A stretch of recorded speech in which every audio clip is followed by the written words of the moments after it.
Welcome to the archives of Alba-Kar, where every whispered truth echoes in darkness, and every forgotten text holds the key to a revolution.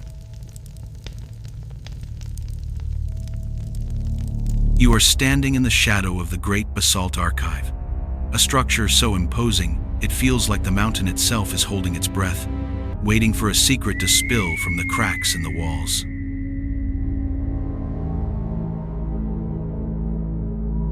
The air here tastes of ozone and ancient dust, a sensory reminder of a history buried under miles of rock. But as you look around, you realize the shelves are empty. There is no paper here, no ink, only the oppressive weight of silence. Ever wonder what it truly felt like to question a reality enforced for centuries, with nothing but a forbidden text and a flicker of doubt? So, before you get comfortable, take a moment to like the video and subscribe. But only if you find the journey we're about to take is a valuable one. And tell me in the comments, where are you watching from? And which fictional world's lore leaves you speechless? Now, let's descend into the depths and deconstruct the truth of a world built on a lie.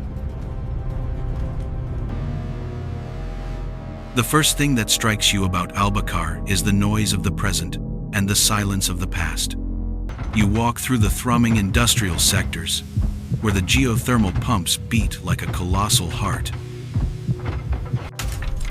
And you see a civilization at the peak of its survivalist efficiency. The engineering is miraculous. The bioluminescence gardening is a triumph of biology.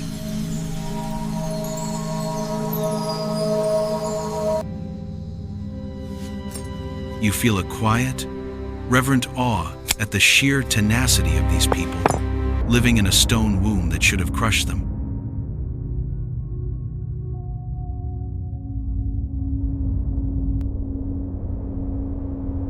But beneath this mechanical hum, there is a gaping void where their history should be.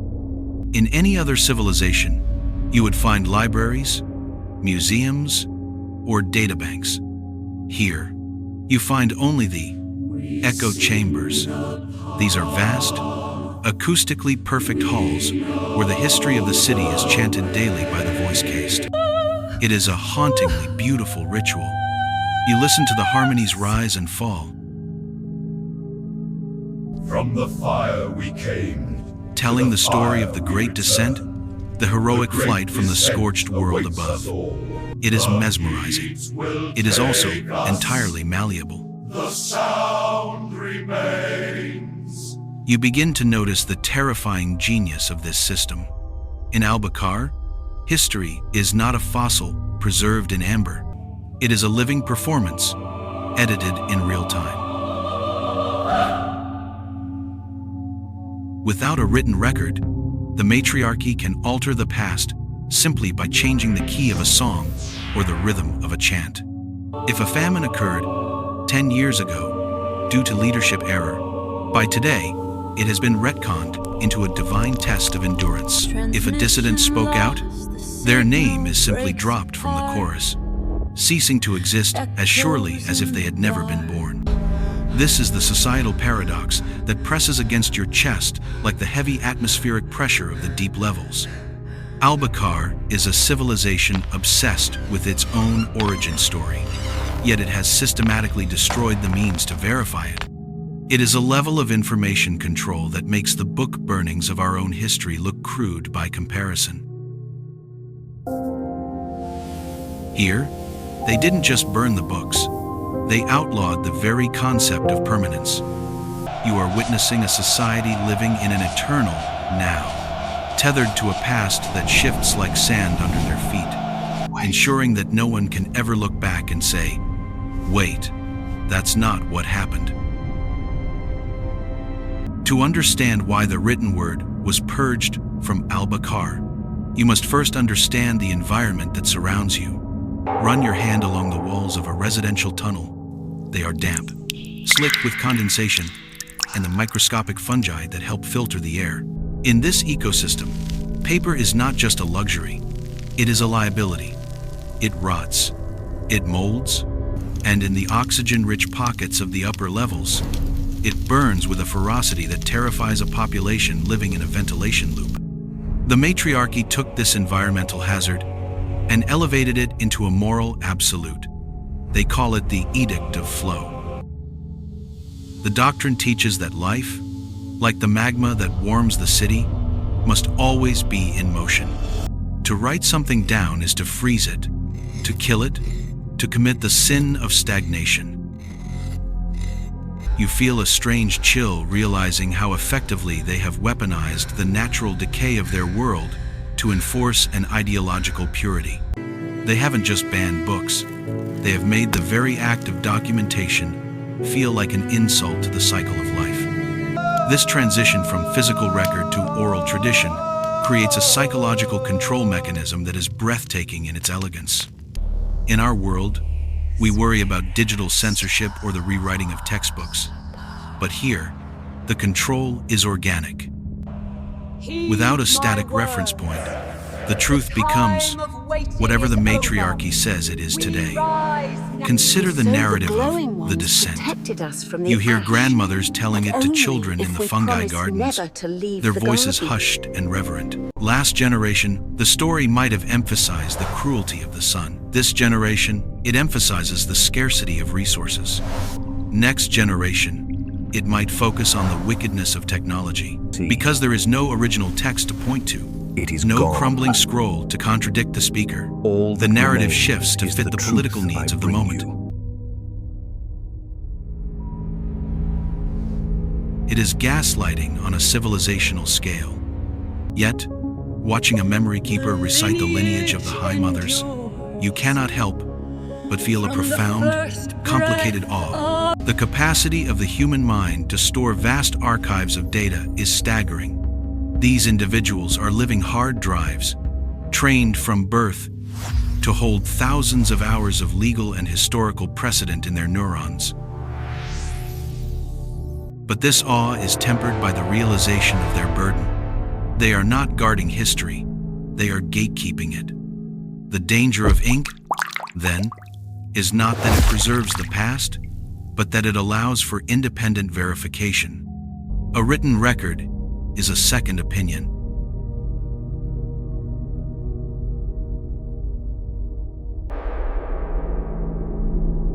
By eliminating it, the Matriarchy ensured that there is only ever one voice in the room.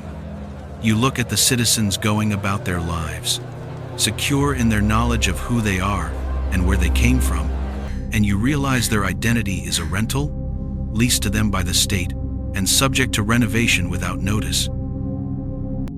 You leave the echoing plazas of the memory keepers and descend into the bleed, the unstable peripheral zones, where the city meets the raw, crushing geology of the crust.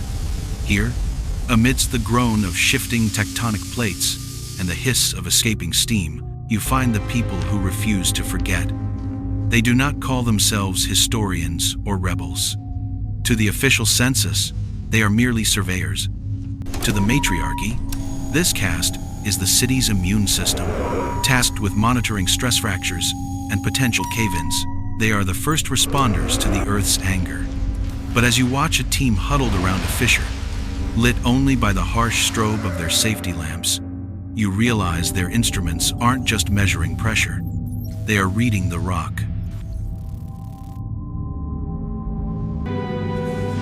These are the Scribes of the Stone, a secret society hiding inside the bureaucracy of public safety.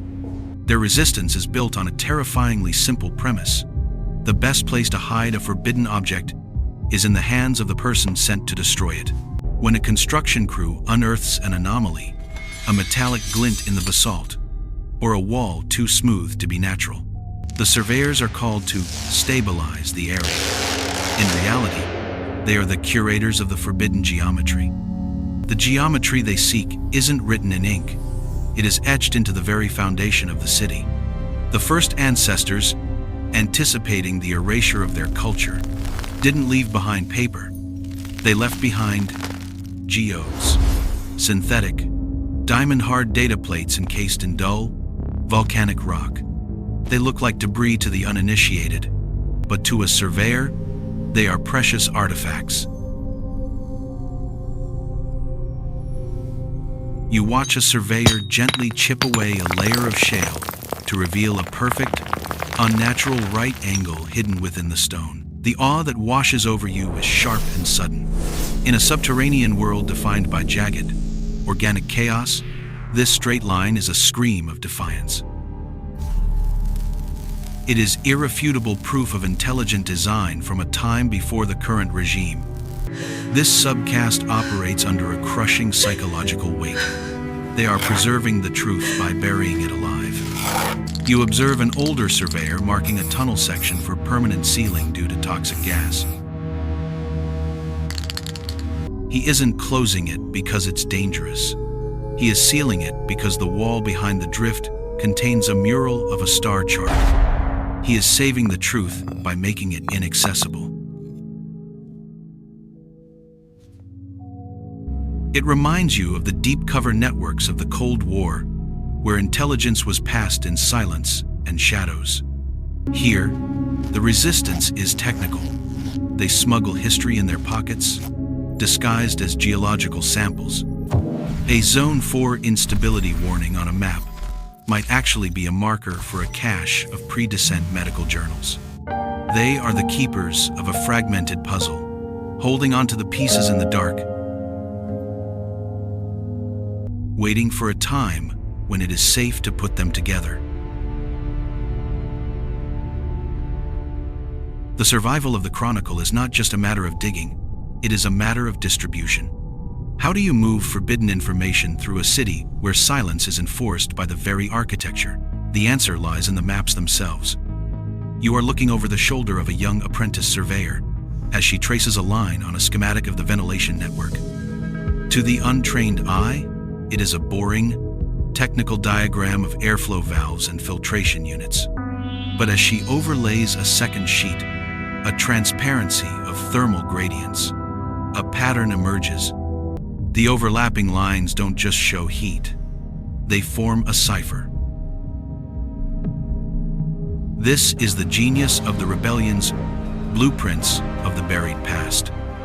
They have hidden the Chronicle inside the mundane, the schematics that keep the city alive, the water recycling loops, the magma pressure charts, the structural integrity reports are also the pages of their history book. A sudden, unexplained dip in a pressure graph on page 402 isn't a sensor error. It's a coordinate. A specific sequence of valve closures isn't maintenance. It's a Morse code message from the first ancestors. You feel a profound sense of awe at the intellectual dexterity required to maintain this. It is steganography on an industrial scale.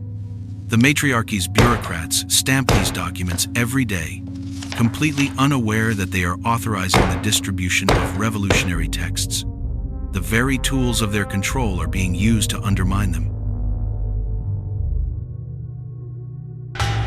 But the physical transportation of the actual data, geodes, is even more ingenious.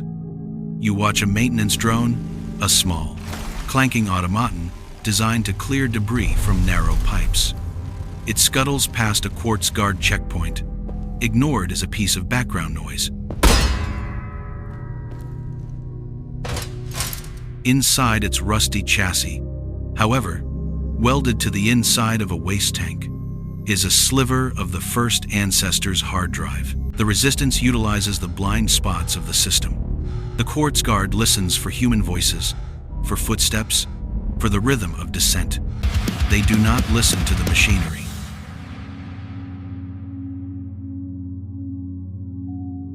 By integrating the Chronicle into the mechanical pulse of the city, the surveyors have made the truth invisible by making it ubiquitous. It's a high-stakes game of hide-and-seek played in a pressure cooker. If a guard were to dismantle that drone, or a loyalist engineer were to look too closely at that schematic, the entire network would collapse. Yet, it persists. You realize that the city isn't just a place where people live. The city is the book. The history of Alba-Kar is written in the pipes, in the wires, in the hum of the fans. The Matriarchy believes they have silenced the past. But, in reality, every time a fan spins up or a valve opens, the city is whispering its secrets to those who know how to listen. Eventually, all the hidden lines on the maps lead to a single point. You find yourself in a decommissioned ventilation hub, deep in the bedrock, where the city's vibration is just a dull ache in your teeth. Here, a senior surveyor connects a salvaged data geode to a crude, hand-built terminal. The screen flickers with a green phosphor glow, casting long, nervous shadows against the rusty walls. This is the moment the silence of Alba-Kar is finally broken. You are about to hear the voice of the first Ancestor.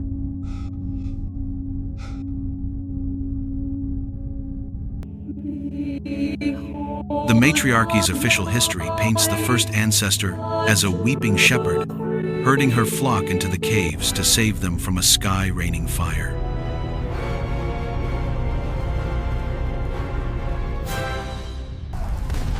You expect to hear panic, the screams of the dying, the chaos of a species on the brink of extinction. Instead, the audio log that crackles to life is terrifyingly calm. It is the voice of a woman sitting in a quiet room, dictating the terms of a new reality. The seals Day zero, are set. the voice intones, crisp and devoid of fear. The surface is behind us. The seals are set. The surface is behind us. We do not descend to escape the fire. noise. We descend to escape the noise. The revelation hits you like a physical blow.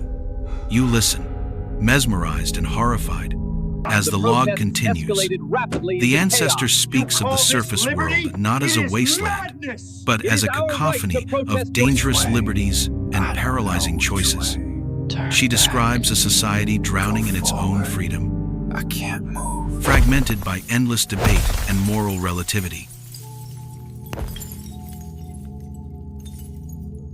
The migration to Alba-Kar was not a frantic escape from a natural disaster.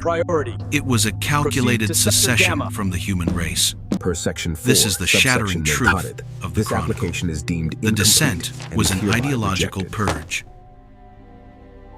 You realize with a sinking feeling that the founders didn't flee a dying world. They rejected a living one. They viewed the chaotic, messy, vibrant struggle of surface democracy as a sickness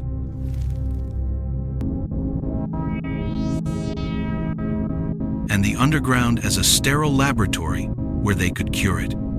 The log details the selection process for those allowed into the caves. They didn't save the strongest or the smartest.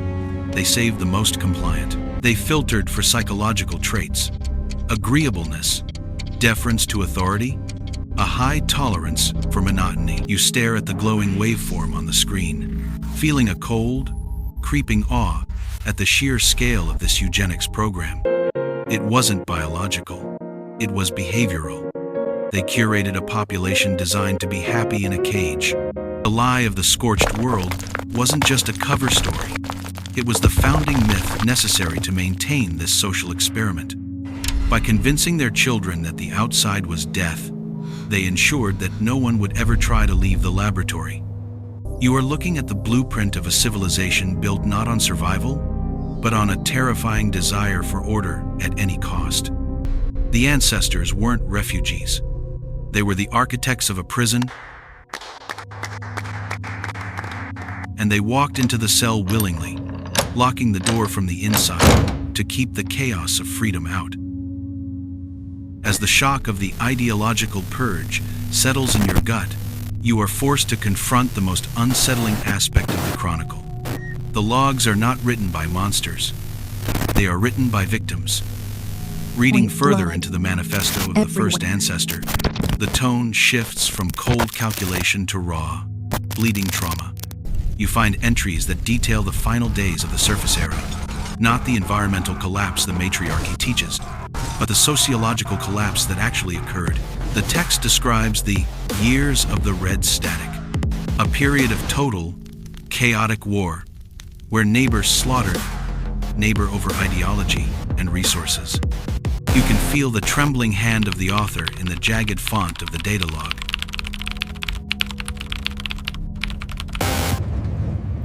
The founders were not conquering warlords. They were refugees from the darker side of human nature. This context transforms the oppression of Alba-Kar from a simple act of tyranny into a tragedy of immense proportions. The wall between the people and their history wasn't built out of malice. It was built out of terror. The founders believed that history is a contagion. They theorized that if the descendants knew about the wars, the greed, and the factions of the old world, they would inevitably reenact them. You realize that the deletion of the written word was an attempt to quarantine the human soul. By removing the records of war, they hoped to remove the concept of war. It is a terrifyingly noble goal, to engineer a society without conflict by lobotomizing its collective memory. You feel a strange, horrified awe at the sheer desperation of this plan. It is the logic of a parent locking a child in a padded room to keep them from bruising their knees, an act of protection that becomes indistinguishable from abuse. The Chronicle, therefore, was not suppressed because it contained military secrets or coordinates to the surface. It was suppressed because it contained the symptoms of the disease the founders were trying to cure. It contained evidence of passion, of rage, of the messy, dangerous complexity of free will. To the Matriarchy, the Scribes and Surveyors are not just smugglers, they are carriers of a plague. By digging up the past, they are risking a reinfection of the society with the very surface sins that nearly destroyed humanity once before. You look at the dusty terminal, glowing with the words of a dead woman who was so afraid of her own species that she buried her children alive to save them from themselves.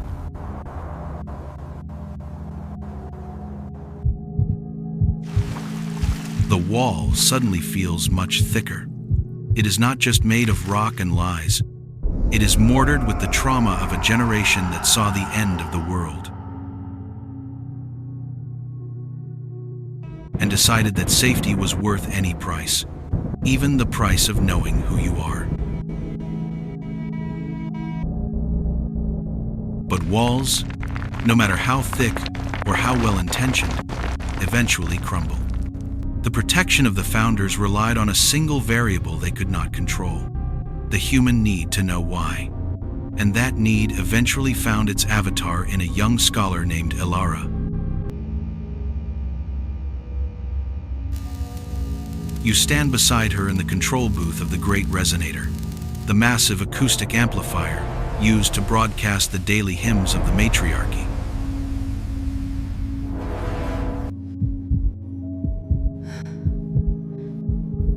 Elara is not a soldier. She holds no weapon. In her trembling hands, she holds only a decrypted data geode and a terrifying understanding of what it means. She knows that by playing this recording, she isn't just breaking a law, she is shattering the peace.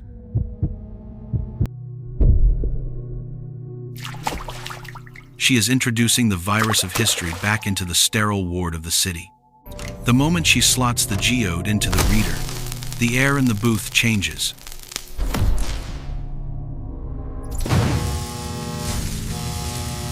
It is the heavy, static-charged atmosphere of a storm about to break. She bypasses the safety interlocks, the filters of harmony.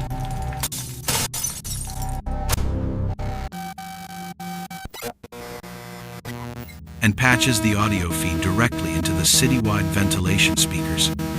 You watch her finger hover over the activation switch. This is the pivot point of the revolution. It isn't a battle in the streets. It is a decision made in a quiet room. Ilara realizes that the Founder's definition of safety was flawed. Safety isn't the absence of danger. It is the presence of choice. By hiding the past, the Matriarchy didn't protect the people. They infantilized them. They stole the dignity of their own tragedy.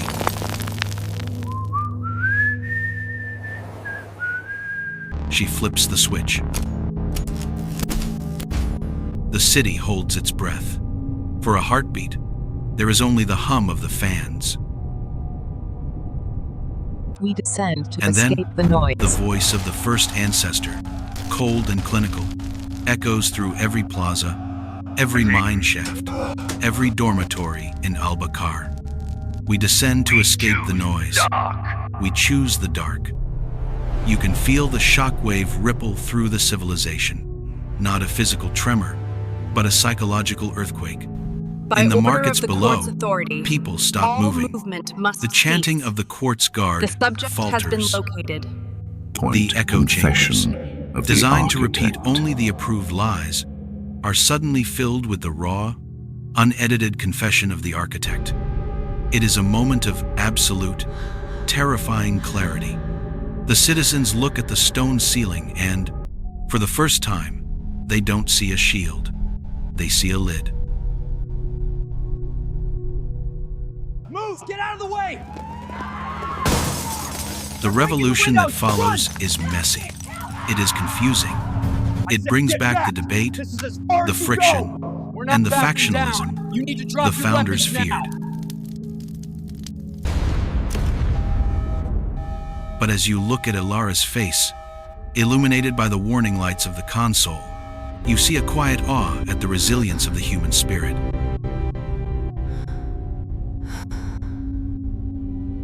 She proved that a truth that hurts is infinitely more valuable than a lie that comforts.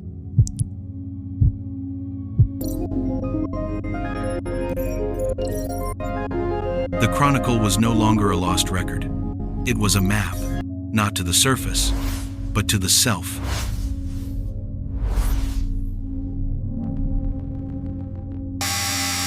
The story of the Chronicle leaves us with a lingering silence, a space to reflect on the histories we choose to keep and those we choose to bury.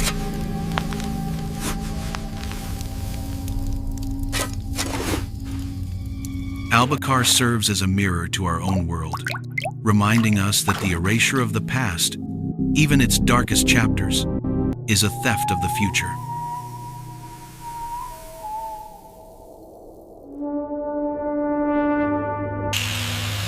We often seek comfort in simplified narratives, polishing the rough edges of our history until it shines.